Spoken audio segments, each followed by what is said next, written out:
Hey guys, big bang के बारे में तो हम सब ने सुना है। यह वो इवेंट है जिसने हमारे यूनिवर्स को शुरू किया। लेकिन क्या आपने कभी सोचा है बिग बैंग से पहले क्या था? क्या टाइम, स्पेस या कोई और चीज एग्जिस्ट करती थी? आज हम कुछ माइंड ब्लोइंग थ्योरीज एक्सप्लोर करेंगे जो आपका दिमाग हिला देंगे। रेडी हो जाओ यूनिवर्स के सीक्रेट्स जानने के लिए। पहले समझते हैं कि बिग बैंग क्या था।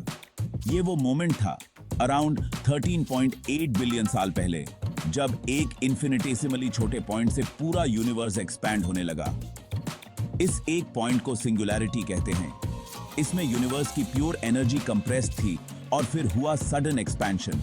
टाइम, स्पेस और मैटर सब क्रिएट हुए। लेकिन अगर टाइम बिग बैंग के साथ ही स्टार्ट हुआ तो उससे पहले का टाइम कैसे हो सकता है? चलिए थ्योरीज को एक्सप्लोर करते हैं।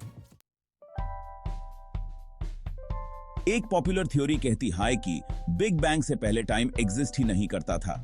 एल्बर्ट आइंस्टाइन के जनरल रिलेटिविटी के हिसाब से टाइम और स्पेस एक ही फैब्रिक के दो पहलू हैं, जिसे स्पेस टाइम कहते हैं।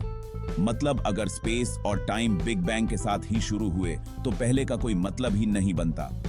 जैसे 0 डिग्री से नीचे टेम्परेचर का कंसेप्ट ही नहीं होता, वैसे ही ये सोचना मुश्किल है कि टाइम के बिना क्या था। अब चलते हैं एक और जबरदस्त थ्योरी की तरफ, मल्टीवर्स थ्योरी। इस थ्योरी के मुताबिक हमारा यूनिवर्स सिर्फ एक है। ऐसे अनेक यूनिवर्सेस हैं जो एक कॉस्मिक फोम के अंदर एग्जिस्ट करते हैं। हर बबल यूनिवर्स का अपना बिग बैंग होता है। मतलब शायद हमारा यूनिवर्स का बिग बैंग तो शुरुआत थी, लेकिन पूरी रियलिटी इससे पहले भी एग्जिस्ट करती थी। ये थ्योरी किसी साईफाई मूवी से कम नहीं लगती, है ना? The cyclic universe theory. फिर आती है साइक्लिक यूनिवर्स थ्योरी। इसके मुताबिक यूनिवर्स एक्सपैंड होता है, फिर कॉन्ट्रैक्ट होता है और एक पॉइंट पे जाके एक बिग क्रंच होता है। जैसे यूनिवर्स खुद में सिमट जाता है। बिग क्रंच के बाद एक नई बिग बैंग होती है और एक नई शुरुआत होती है। तो अगर ये सही है तो बिग बैंग सिर्फ एक नई शुरुआत थी इस इन्फिनिट साइकिल का। मतलब हम जो समझते हैं कि यूनिवर्स का एक ही स्टार्टिंग पॉइंट था, शायद ये साइकिल हमेशा से चलता आ रहा हो। Quantum fluctuations and vacuum energy. कुछ साइंटिस्ट्स कहते हैं कि बिग बैंग से पहले क्वांटम फ्लक्चुएशंस का गेम था। मतलब बिल्कुल एम्प्टी स्पेस भी फुली एम्प्टी नहीं होती।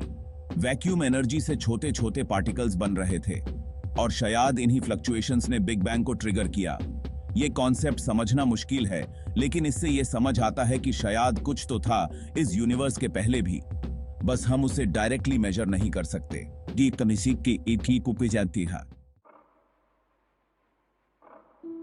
String theory and brain collision. एक और थ्योरी है जो काफी माइंड बेंडिंग है, स्ट्रिंग थ्योरी के अंडर आने वाली ब्रेन कोलिजन थ्योरी। इसके अकॉर्डिंग हमारा यूनिवर्स एक ब्रेन है जो एक हायर डायमेंशनल स्पेस में फ्लोट कर रहा है। अगर दो ब्रेन्स कोलाइड कर जाएं तो एक बिग बैंग जैसा इवेंट हो सकता है जो नए यूनिवर्स को शुरू करता है। ये थ्योरी बहुत थियोरेटिकल है, लेकिन एक चीज जरूर कहती है, शायद हमारे यूनिवर्स के पहले भी कुछ अलग डायमेंशंस एग्जिस्ट करते थे। Conclusion, mystery continues. तो गाइस, बिग बैंग से पहले क्या था, इसका जवाब अभी भी मिस्ट्री है। लेकिन ये थ्योरीज हमें ये बताती हैं कि हमारा यूनिवर्स कितना फैसिनेटिंग है। शायद एक दिन हम इस मिस्ट्री को सॉल्व कर पाएंगे, या फिर यह मिस्ट्री हमेशा के लिए हमारे इमेजिनेशन को फ्यूल देती रहेगी। आपका क्या मानना है? क्या बिग बैंग से पहले कुछ था? कमेंट्स में जरूर बताएं।